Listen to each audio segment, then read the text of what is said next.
This is SMNI News Channel. Truth that matters.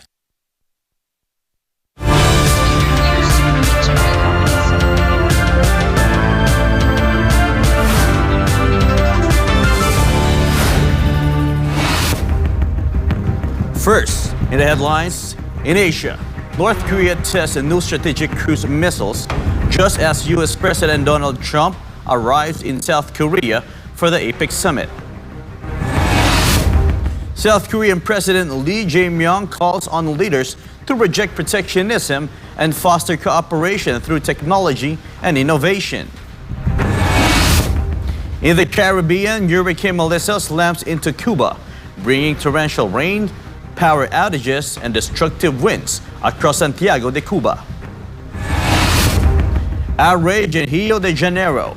Residents carry dozens of bodies to a public square after the deadliest police raid in the state's history. In the Philippines, the Supreme Court upholds the Bangsamoro Transition Authority as the official governing body of the Bangsamoro Autonomous Region in Muslim Mindanao following its decision to move the region's elections. 14 government officials face grave charges over allegedly anomalous flood control projects, including former Ako Bicol Representative Zaldico. And in sports, Filipina tennis star Alex Eala gears up for a tough clash against world number 21 Victoria Mboko in the Hong Kong Tennis Open, while England's Steve Borthwick lauds rising flanker Guy Pepper for his breakout performance. I'm Franco Baranda. Newsline World starts now.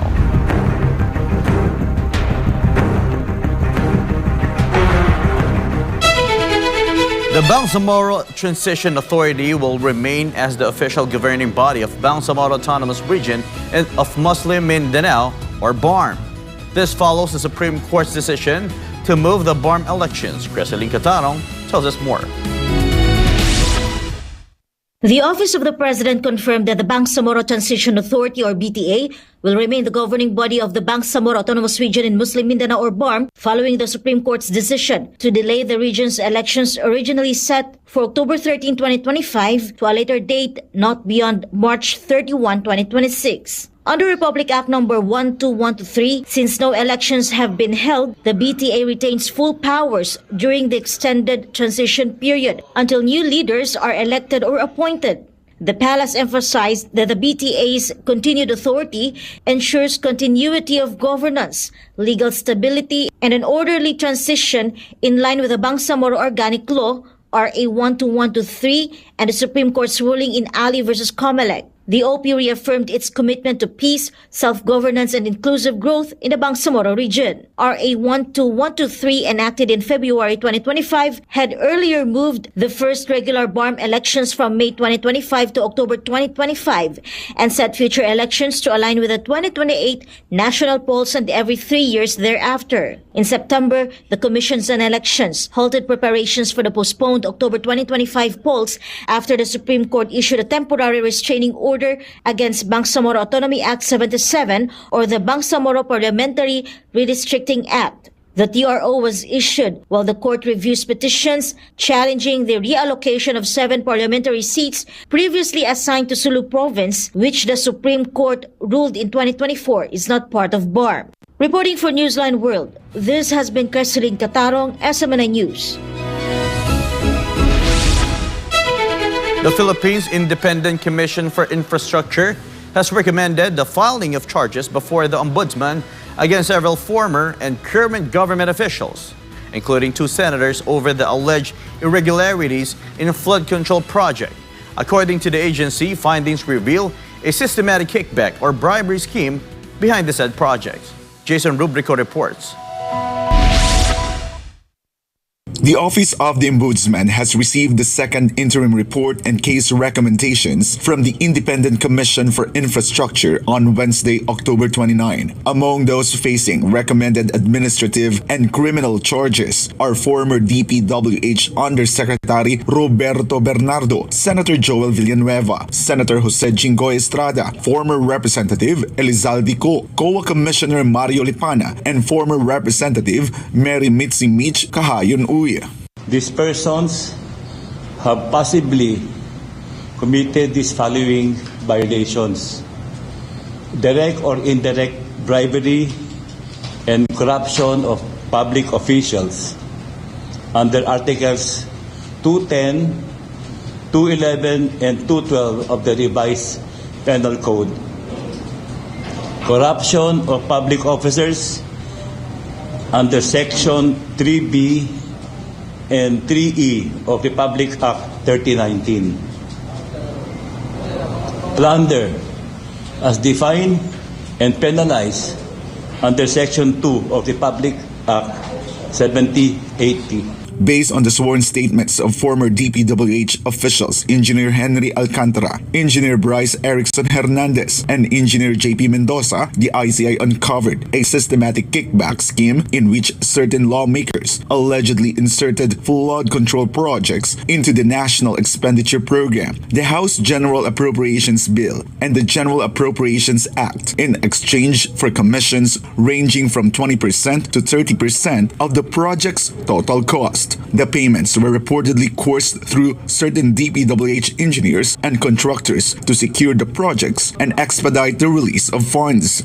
Based on the testimonies and narrations of the witnesses, the scheme starts from the proponent, who is either a member of the Senate or of the House of Representatives, who will inform Engineer Alcantara that he or she has a budget allocated for infrastructure projects. Additionally, the scheme shall always involve flood control projects because the kickback is 25 to 30% and is higher than the kickback from other projects, which is only at 10%. Because of this, project costs reportedly ballooned, materials became substandard, and billions of pesos in public funds were wasted over the years. The ICI stressed that the Commission will spare no one in the investigation and will pursue all those involved. No one will be spared in this fight against corruption.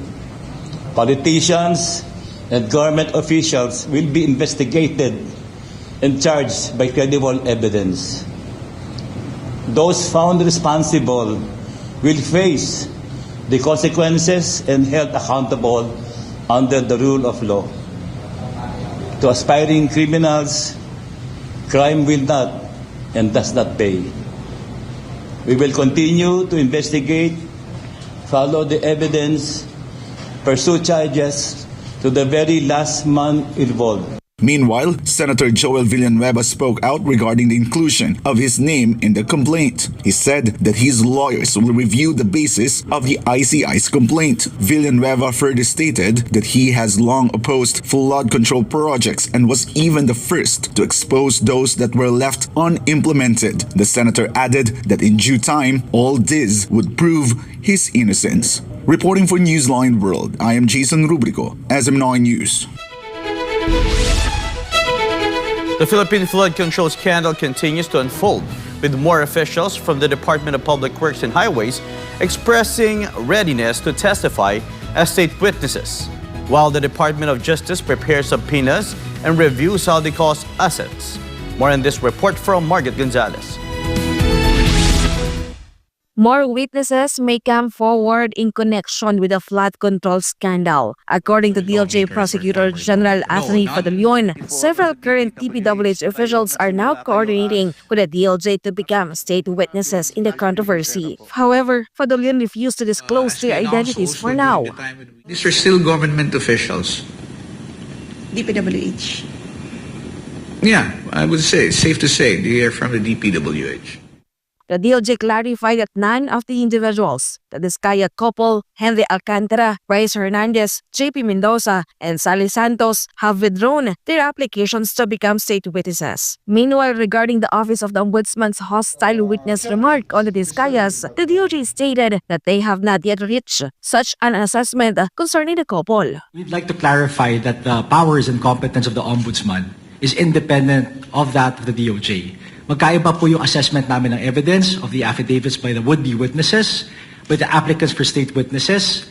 When the Ombudsman say that the witness has been rendered hostile, we have to make a distinction between a hostile witness legally, as defined under the rules of court, and maybe a hostile witness loosely used in saying na hindi na po cooperative yung witness na to sa sinasagawa nilang investigation or evaluation. So again, it's a clarification of what hostile witness is under the law and hostile witnesses is being uncooperative generally. Remember, hostility means that one does not want to cooperate. No? We do not know what arrangement has been made by the Vizcayas with the Office of the Ombudsman, no? Or if they have been called or summoned to appear in any investigation there. Now, yung dito naman sa department kasi, we cannot ascertain yet whether there is hostility up until we see the statements that they have to say. For the opening of the preliminary investigation, the DOJ will issue subpoenas next week against former DPWH engineers in connection with the ghost projects in the 1st District of Bulacan. Among those included are Alcantara, Hernandez, and Mendoza. As for whether lawmakers will be summoned to the hearings, Padulyon said that none have been called so far. Wala, sir, lawmakers or former lawmakers? No, none. As we announced also during the time when we referred the case to the Office of the Ombudsman, there is no lawmaker yet, neither a congressman or a senator, who is included in the charges that are being subjected to a preliminary investigation. Meanwhile, the DOJ believes the disclosure of former Congressman Saldicos Salen would aid in their investigation into the former lawmaker's assets and a possible issuance of a freeze order against him. However, when asked if the government is having difficulty preventing the release or transfer of his assets due to the absence of a freeze order, this was the Prosecutor General's response. Mahirap po mag-categorical na magsabi na hindi natin pwedeng habulin. Of course, ang objective po natin is habulin po at mapigilan po ang paglalabas itong mga assets na ito na identified. Simply because it is in the SALN does not mean that it is here.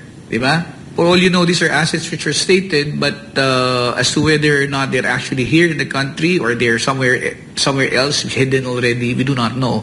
So that the disclosure of the SALNs would probably prove helpful as far as the AMLC is concerned to probably speed up the financial investigation so that we can have freeze orders already issued. The DOJ also refused to confirm whether the air assets owned by former Congressman Saldico are considered suspicious. Ayoko magsalita muna kung kahina-hinala na, no? That would be preempting whatever the results of the other investigations will be conducted. For God and beloved Philippines, this has been Margaret Gonzalez, SBNay News.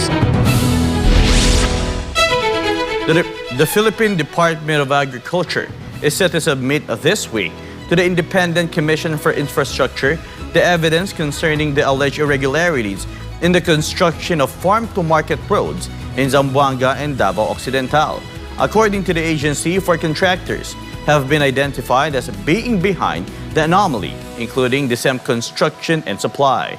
This report from Sheena Torno.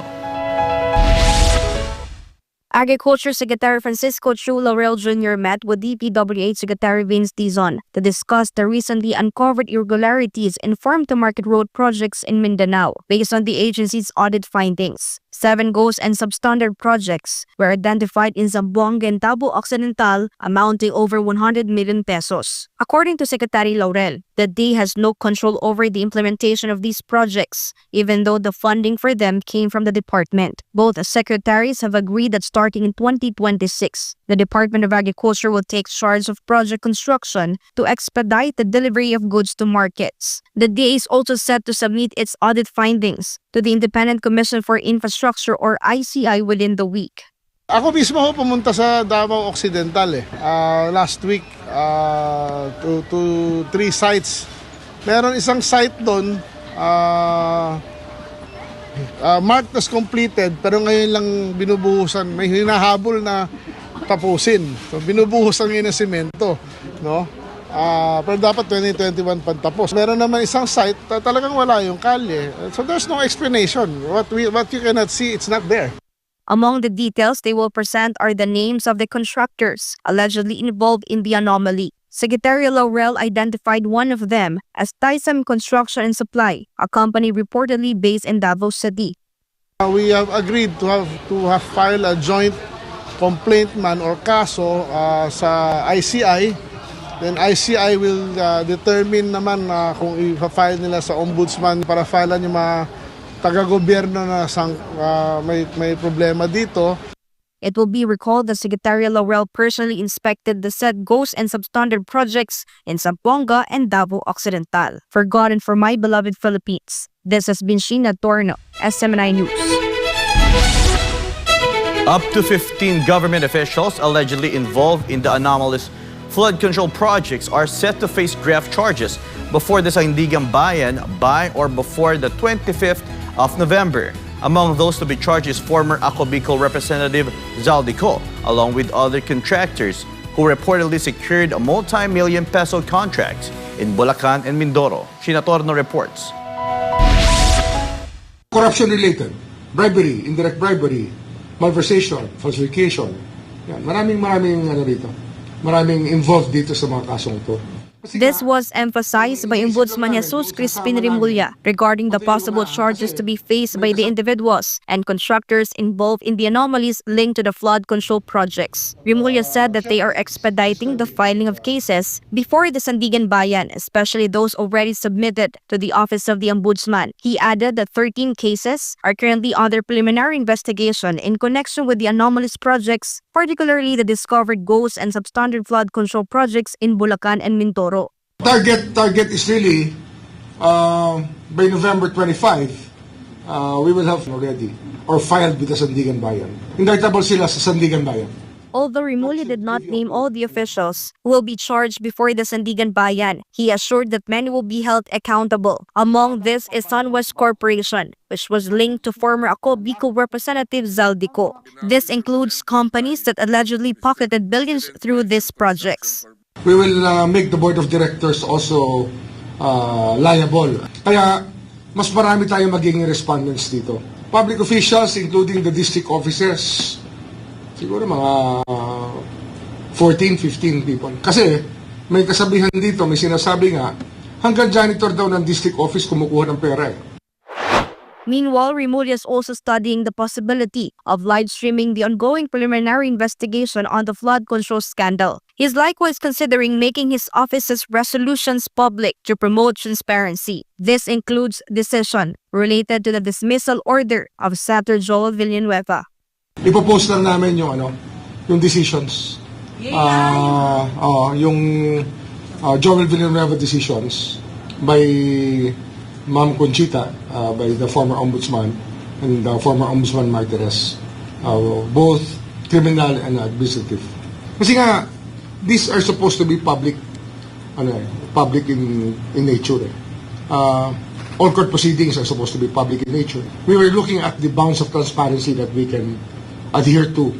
Forgotten from my beloved Philippines, this has been Sheena Torno, SMNI News. The Philippine Air Force quickly issued a clarification after photos circulated online showing a helicopter of the Armed Forces of the Philippines landing at St. Luke's Medical Center in BGC Taguig City. Let's find out more from Paul Montibon. In a statement, the Philippine Air Force confirmed that the B-412CUH helicopter that landed on the helipad of St. Luke's Medical Center in BGC Taguig on October 29, 2025 indeed belongs to them. However, the Philippine Air Force clarified that the landing was merely part of a scheduled training exercise of the Armed Forces of the Philippines. According to Basco, the drill was conducted under the supervision of the 205th Tactical Helicopter Wing as part of the high-rise proficiency training. The Philippine Air Force reportedly partnered with St. Luke's to carry out its targeted emergency response training to complex situations. To recall, a photo circulated on social media alongside speculations that the helicopter had transported a high-ranking government official to the said hospital. For God of My Country, the Philippines, reporting for Newsline World, this has been Paul Montibon, SMNI News. Up next, in the Caribbean, Hurricane Melissa slams into Cuba, bringing torrential rain, power outages, and destructive winds across Santiago de Cuba. Outrage in Rio de Janeiro, residents carried dozens of bodies to a public square after the deadliest police raid in the state's history. More news when Newsline World returns.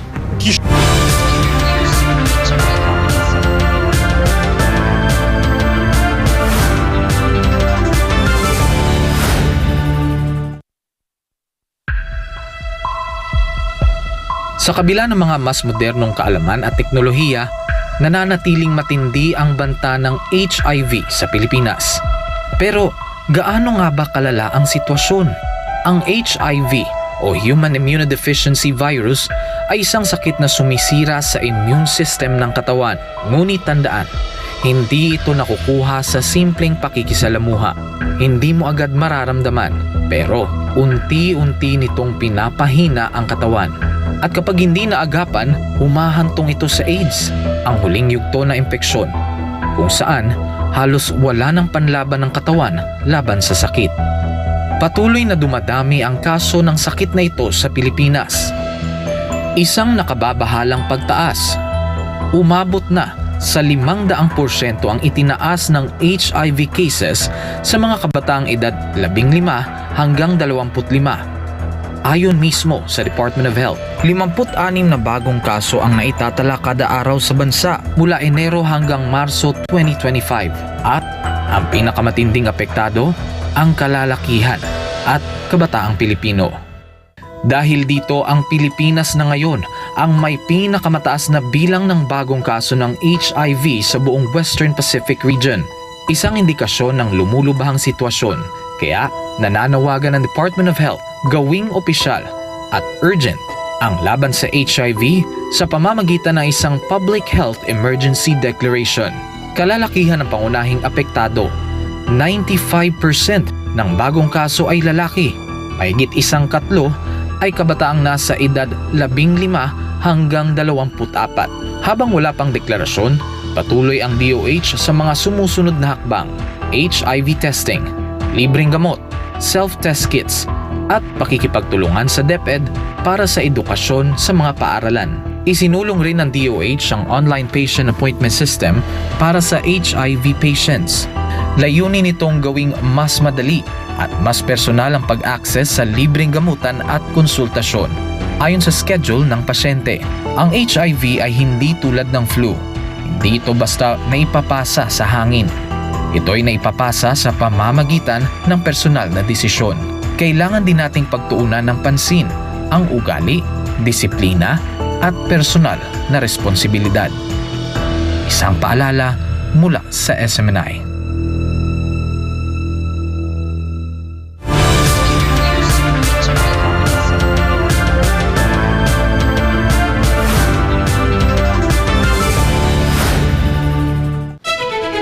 Strong gales tore through Santiago de Cuba earlier Wednesday as Hurricane Melissa made landfall on the island, toppling trees, flooding streets, and knocking out power in several areas.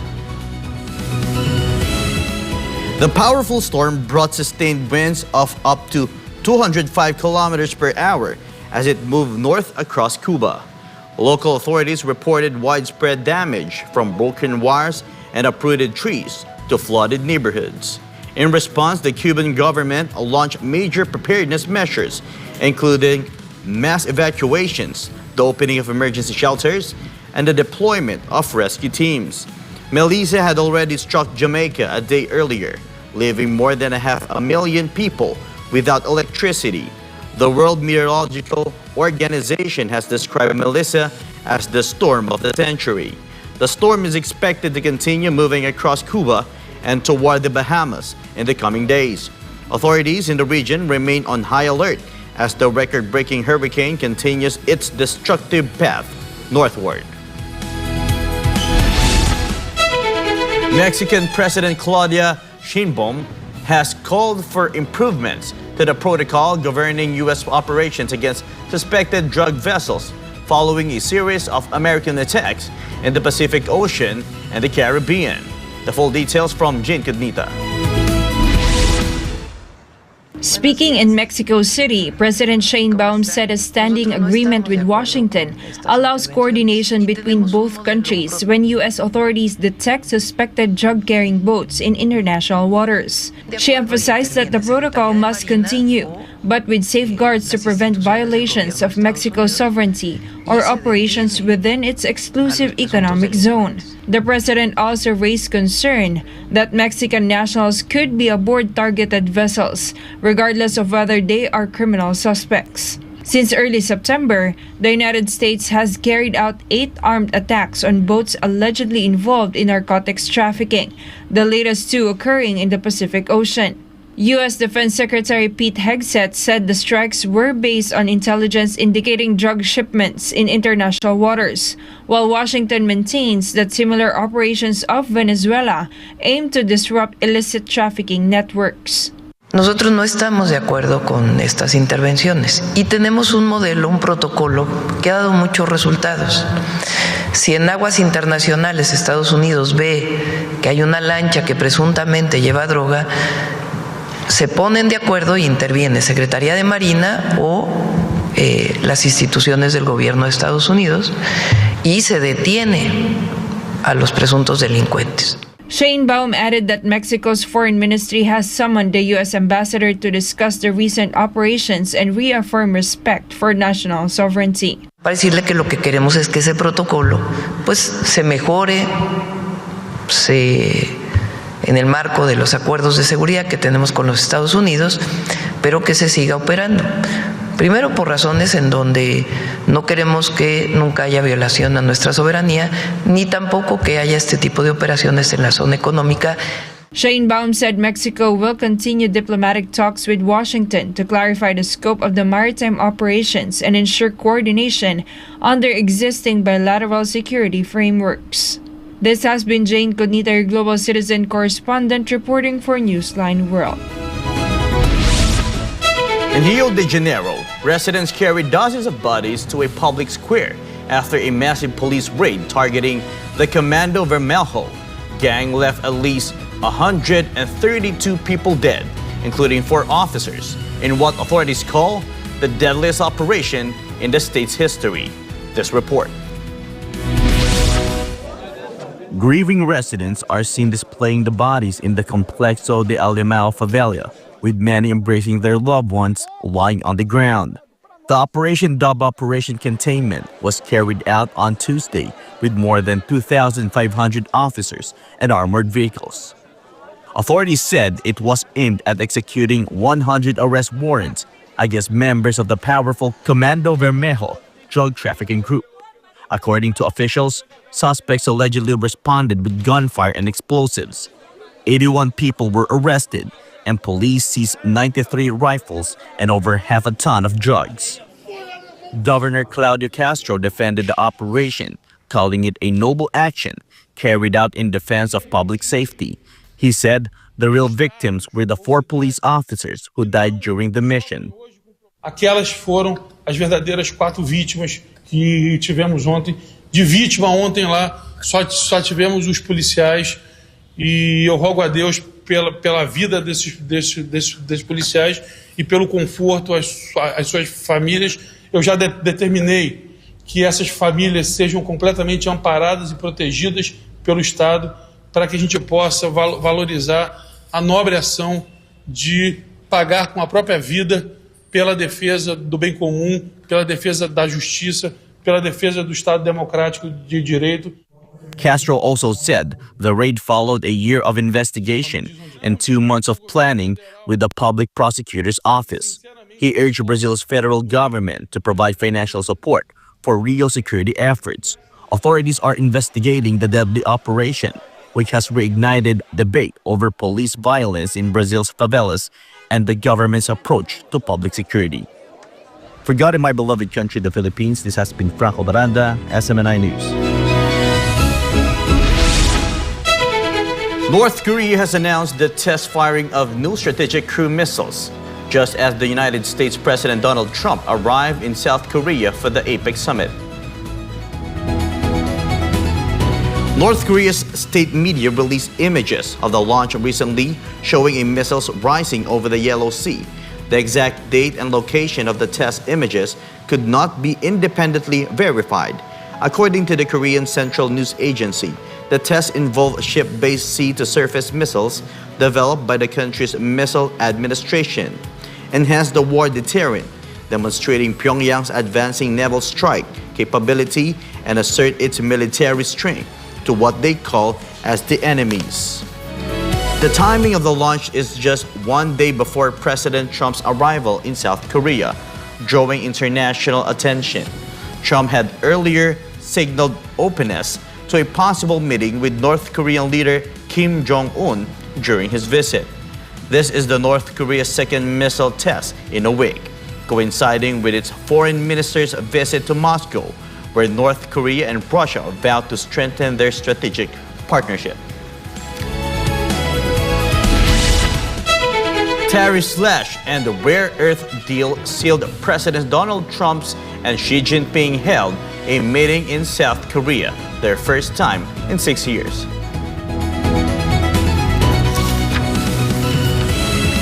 Trump said the two sides reached an agreement to end what he called the rare earths roadblock, clearing the way for greater U.S. access to key materials used in advanced manufacturing. He added that the U.S. would lower tariffs that were previously imposed in response to the flow of fentanyl-related chemicals from China, calling the move a sign of progress toward what he described as a pretty soon trade deal. China, he added, will resume large-scale purchases of U.S. soybeans, one of Washington's key demands. As to rate the meeting, Trump gave it to a 12 out of 10, calling the talks a great success. He said Taiwan was not discussed, but both leaders agreed to work together on Ukraine. Trump announced plans to visit China in April, while Xi is expected to travel to the U.S. later this year. As for North Korea, Trump said he was too busy to meet Kim Jong-un this time, but hinted he could come back soon. Just hours before his arrival in Seoul, Pyongyang test-fired cruise missiles of its coast. When we return to South Korean President Jae Myung calls on leaders to reject protectionism and foster cooperation through technology and innovation. And in sports, Filipino tennis star Alex Eala gears up for a tough clash against world number 1 Victoria Mboko in the Hong Kong Tennis Open, while England's Steve Borthwick lauds rising flanker Guy Pepper for his breakout performance. Don't go away, Newsline World. We'll be back.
maging alerto at handa tuwing may bagyo.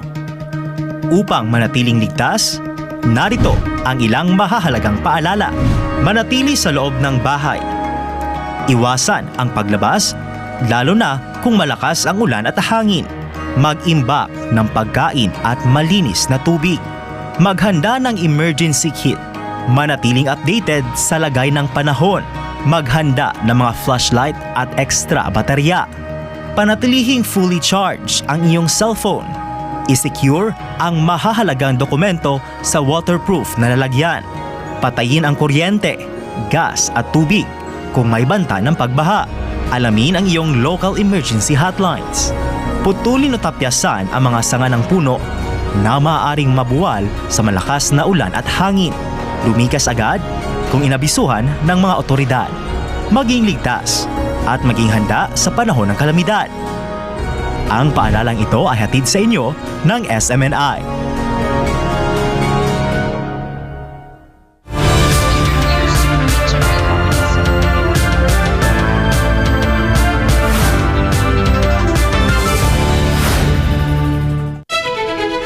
In Chile, right-wing presidential candidate Jose Antonio Cast has unveiled a hardline immigration plan, pledging to expel more than 300,000 irregular migrants and tighten border security with new barriers and surveillances.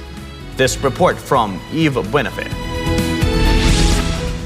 Jose Antonio Cast, who represents Chile's Republican Party, said all irregular migrants officially counted in the country must leave, either voluntarily or through enforcement. He warned that those who fail to comply would face sanctions. The 59-year-old candidate announced plans to criminalize irregular entry, upgrading it from an administrative infraction to a serious crime. Quedan 133 días. 133 días para que asuma un nuevo gobierno. Son 133 días que tienen los inmigrantes irregulares para partir, dejar nuestra patria. Porque si no lo hacen voluntariamente, los vamos a buscar y van a haber sanciones. Cast also vowed to seal off illegal crossings in the Atacama Desert using ditches, fences, and expanded drone and camera surveillance.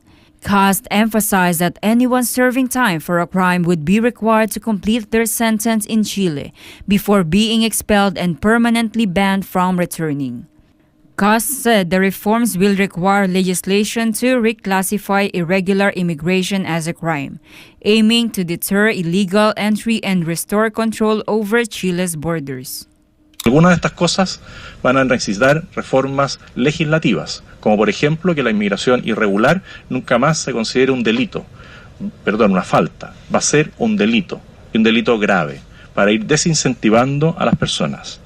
Currently polling second behind Communist Party candidate Jeanette Jara, Cast faces a first-round vote on November 16. If no candidate wins a majority in the first round, the presidential race is expected to go to a runoff on December 14. Eve Buenafe, your global citizen correspondent reporting for Newsline World. At the APEC summit, South Korean President Jae Myung is urging leaders to reject protectionism and embrace cooperation through technology and innovation. More in this from Paul Montibon. At the APEC CEO Summit in Gyeongju, President Jae Myung delivered a rallying call, urging leaders to unite against rising nationalism and build a future powered by artificial intelligence. Speaking before regional business leaders, Lee said the world is at a crossroads where cooperation and innovation are the only way forward. 보호무역주의와 자국 우선주의가 고개를 들며 당장의 생존이 시급한 시대, 협력과 상생, 포용적 성장이란 말이 공허하게 들릴지도 모르겠습니다. Lee unveiled an ambitious AI for All initiative, aiming to make artificial intelligence accessible and beneficial to every APEC economy. He said South Korea is ready for the AI era, with new legislation promoting responsible AI use. AI 시대를 맞이할 대대적인 준비를 하고 있고, 인공지능 고속도로 건설에도 힘쓰고 있습니다. 산업 발전과 인공지능의 책임 있는 이용 사이에 균형을 이룰 인공지능 기본법 또한 시행을 앞두고 있습니다. 여러분이 계신 이 경주에는 The proposal will headline this week's APEC leaders meeting, where Lee hopes AI for all will define the region's next phase of growth. Reporting for Newsline World, this has been Paul Montibon, SONA News. In Russia, President Vladimir Putin says his country has successfully tested the Poseidon, an unmanned nuclear-powered and nuclear-capable underwater vehicle. Speaking during a hospital visit with soldiers in Moscow, Putin confirmed that the test took place on Monday. He described Poseidon as one of Russia's most advanced strategic systems, capable of operating at extreme depths and speeds that he claims no other nation can match. First unveiled in 2018, the Poseidon system is designed to serve as a nuclear deterrent and can target coastal installations with devastating force. Putin also said the Don submarine can carry Russia's most promising intercontinental ballistic missile, the RS-28 Sarmat, which he says the Poseidon even surpasses in destructive power. The Sarmat missiles was developed by the Makeyev Rocket Design Bureau, known for its work on sea-based nuclear weapons.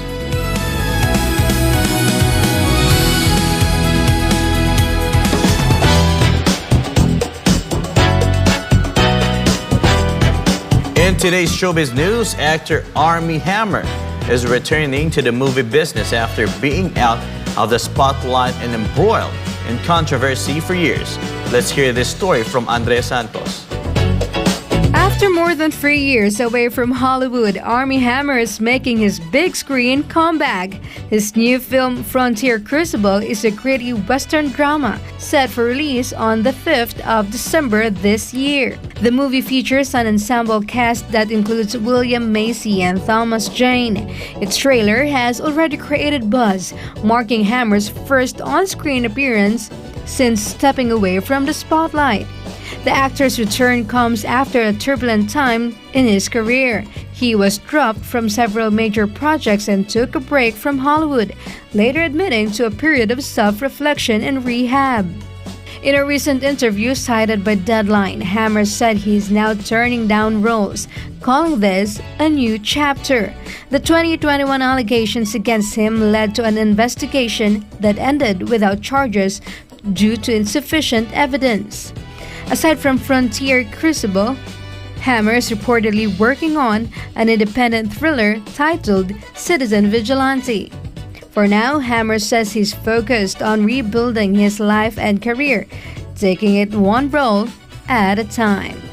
This is Andrea Santos, your Citizen correspondent, bringing you the latest showbuzz.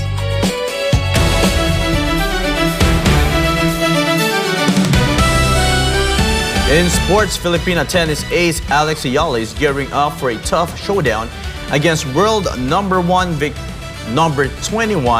Victoria Mboko of Canada in the round of 16 of the Prudential Hong Kong Tennis Open.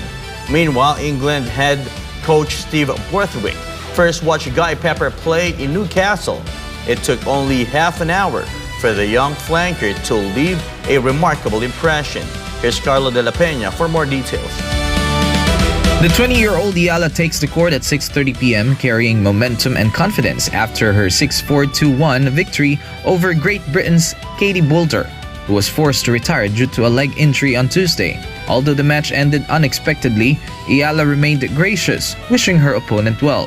Eala now faces an uphill battle against Mboko, the reigning Canadian Open champion who earned her first WTA title last August after stunning former world number 1 Naomi Osaka. A victory over the Canadian could propel Eala to her first quarterfinal appearance in months and move her closer to breaking to the WTA Top 50 rankings. Meanwhile, now 22, Jae Pepper has become one of England's brightest rugby prospects. After shining for Newcastle, he transferred to Bath in 2024 and helped them capture the Premiership title, earning comparisons to New Zealand great Richie McCaw. His path wasn't easy. Diagnosed with arthritis at age 6, he had to stop playing for a year, but never gave up on rugby. His resilience and professionalism earned praise from teammates and coaches alike. Pepper is now set to start for England against Australia, a remarkable milestone for the player who turned childhood setbacks into national success. Reporting for Newsline World, this has been Carlo de la Peña bringing you the latest sports news. And before we end, may be inspired with the words of the sun.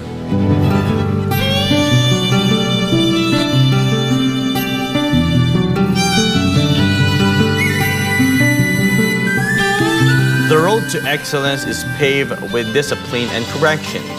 It is love language for the wise.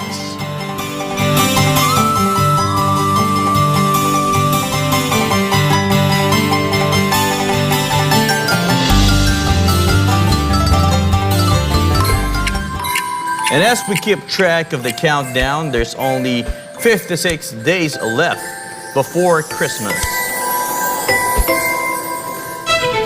And that's all for this edition of Newsline World. For God and my beloved country, the Philippines, I'm Franco Baranda. Thank you for watching. Goodbye.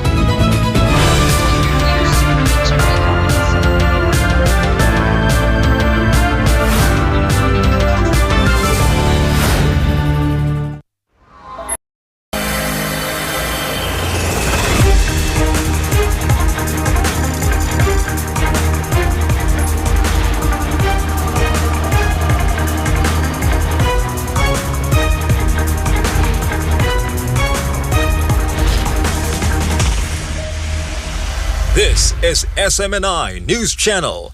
Truth that matters.